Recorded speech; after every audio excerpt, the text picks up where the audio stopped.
স্বাধীনতা সংগ্রামে তো একটা বড় জায়গা নিয়েছেন, কিন্তু তার সঙ্গে তারা ছিলেন সমাজ সংস্কারক, তারা ছিলেন নারীবিদ, শিক্ষাবিদ। তারা তারা পড়াশুনোটাকে ভীষণভাবে এগিয়ে নিয়ে গিয়েছিলেন নারী শিক্ষার।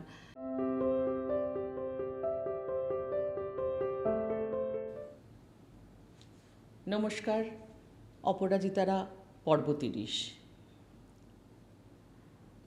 আমরা এতদিন যাদের কথা বলেছি আমাদের এই অপরাজিতার পর্বে, তারা বেশিরভাগই ছিলেন স্বাধীনতা সংগ্রামী। মানে তারাও একটা সময় কাটিয়ে এসছেন। এখন মোটামুটি যাদের কথা বলছি তারা স্বাধীনতা সংগ্রামে তো একটা বড় জায়গা নিয়েছেন, কিন্তু তার সঙ্গে তারা ছিলেন সমাজ সংস্কারক, তারা ছিলেন নারীবিদ, শিক্ষাবিদ। তারা তারা পড়াশুনোটাকে ভীষণভাবে এগিয়ে নিয়ে গিয়েছিলেন নারী শিক্ষার। এরকম বেশ কয়েকটা সিরিজ অলরেডি করলাম। তার মধ্যে আজকে যার কথা বলছিলেন তিনিও অন্যতম ছিলেন। তিনি ব্রাহ্ম সমাজের এক কর্মী বলতে পারি, কর্মী ছিলেন, প্লাস তিনি ছিলেন শিক্ষাবিদ, নারীবিদ এবং সমাজ সংস্কারক।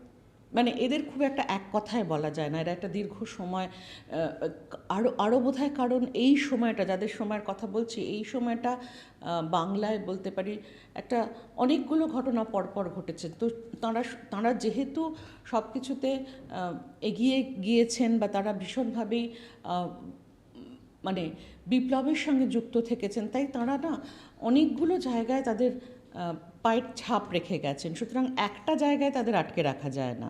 আজকে যার কথা বলছি তিনিও ছিলেন এরকমই একজন মহীয়সী মহিলা। ওনার জন্ম 1889 সালের 20শে জানুয়ারি বাংলাদেশে, মানে অবিভক্ত বাংলায়। এবং তিনি এমন দুজনের ঘরে জন্মেছিলেন, তার বাবা মা ছিলেন অনন্য। সেই জন্যই কিছুটা ইতিহাসের জায়গায় তিনি ঢাকা পড়ে গেছেন। তার বাবা ছিলেন দ্বারকানাথ গঙ্গোপাধ্যায়, নারীবিদ, এবং বলতে পারি তিনি অগ্রণী বা অগ্রদূত ছিলেন নারী শিক্ষার প্রচারে। এবং মা ছিলেন, যাকে এক কথায় আমরা সবাই চিনি, কাদম্বিনী গঙ্গোপাধ্যায়, প্রথম ডাক্তার। তো এরকম দুজনের ছায়ায় বোধহয় উনি অনেকটাই ঢাকা পড়ে গেছেন, কারণ তার সম্পর্কে খুব কম কথা পাওয়া যায়, ইভেন উইকিপিডিয়াতেও দু একটা লাইন ছাড়া কিছু খুব একটা পাওয়া যায় না। কিন্তু এই মানুষটি, আচ্ছা তার নামটাই বলা হয়নি, জ্যোতির্ময়ী গঙ্গোপাধ্যায়। এবং তার কর্মকাণ্ড আমি যখন পড়লাম, আমি প্রতি ছত্রে অবাক হয়েছি যে এই একটা মানুষ কত কিছু করতে পারে। যাই হোক, সেটা যতটুকু সম্ভব অল্প করে আমরা বলার চেষ্টা করছি। 1908 সালে উনি কলকাতা বিশ্ববিদ্যালয় থেকে দর্শনে MA করেন। তারপরে তিনি শিক্ষিকা হিসেবে জয়েন করেন বেথুন কলেজের স্কুলে। তারপর তিনি চলে যান উড়িষ্যার রেভেন্স কলেজে তিনি পড়াতে শুরু করেন। সেখান থেকে তিনি চলে যান শ্রীলঙ্কার ওখানকার উইমেন্স কলেজে তিনি অধ্যক্ষা হন। ফিরে আসেন 1920 সালে জলন্ধর মহাবিদ্যালয়ের তিনি অধ্যক্ষা ছিলেন। তারপর 1925 সালে কলকাতায় ব্রাহ্ম স্কুলের তিনি অধ্যক্ষা ছিলেন।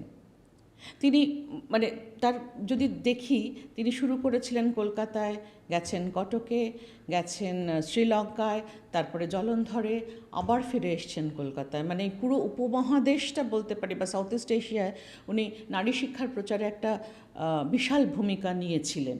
এবং তিনি যেটা বলেছিলেন, তিনি বলেছিলেন বাংলা শিক্ষাটা ভীষণভাবে প্রয়োজন। বাংলা মানে মাতৃভাষায় শিক্ষা।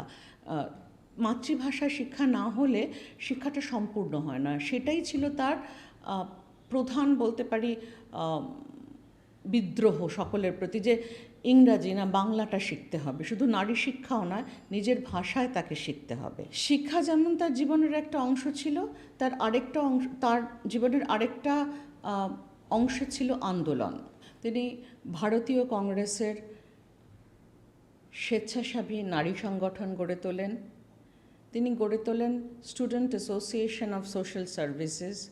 1928 সালে তিনি বেঙ্গল প্রভিন্সিয়াল কংগ্রেস কমিটিতে যোগ দেন এবং তিনি সত্যাগ্রহ আন্দোলনের আমাদের রাজ্যের সভাপতি ছিলেন। 1930 সালে তিনি কারাবরণ করেন। উনি আবার 1932 সালে কারাবরণ করেন। আবার 1942 সালে সত্যাগ্রহ আন্দোলন করতে গিয়ে আবার জেলে যান। 1930, 32, 42 তিনবার কারাবরণ করেন, আবার বেরিয়ে আসেন, আবার নিজেকে তৈরি করেন, আবার যোগ দেন আন্দোলনে পূর্ণ উদ্যমে। তিনি কলকাতা কর্পোরেশনের কাউন্সিলর ছিলেন। তার লেখা সেই সময় সমস্ত প্রধান ম্যাগাজিনে বেরিয়েছে। মানে তিনি একই সঙ্গে মানে আমার বলতে গিয়ে আমি খেই হারিয়ে ফেলছি, সেখানে উনি এতগুলো কাজ করে গেছেন পর পর পর পর। যখন একসঙ্গে শিক্ষাবিদ ছিলেন তার সঙ্গেই আন্দোলন করেছেন, তার সঙ্গে লিখেছেন, তার সঙ্গে অ্যাডমিনিস্ট্রেটিভ জবও করে চলেছেন। এরপরে আসে সেই মুহূর্ত 1945 সাল। 1945 সালের নভেম্বর মাসে তাঁর সমস্ত ছাত্রছাত্রীরা নেমেছে পথে আন্দোলনের জন্য। 22শে নভেম্বর পুলিশ গুলি চালায়, মারা যায় রমানন্দ বন্দ্যোপাধ্যায়। তার পরের দিন 23শে নভেম্বর উনি নিজে নেমে এলেন মাটিতে, কারণ তিনি সবসময় চেয়েছেন ছাত্রছাত্রীদের সঙ্গে থাকতে। সুতরাং ওই বয়সেও, তখন তার বয়স 56, তিনি নেমে আসেন, ছাত্রছাত্রীদের সঙ্গে রাস্তায় হেঁটে চলেন। সেই দিন পুলিশের গুলিতে তার সেখানেই মৃত্যু হয়। স্বাধীনতার ঠিক 2 বছর আগে তার মৃত্যু হয়। তিনি স্বাধীনতা দেখে যেতে পারেননি। তার নাম বলতে পারি চাপাই পড়ে আছে সব জায়গার পিছনে। সে অর্থে আমরাও কোনো দিন কোনো ইতিহাস বইতে তাকে নিয়ে সেইভাবে পড়াশুনো হয়নি বা উদযাপন হয়নি তার জীবন। কিন্তু আমি এই যে বলতে গিয়েই বলছি যে এত কিছু উনি একসঙ্গে করেছেন, সেটুকু আমরা বোধহয় খুব একটা জানি না।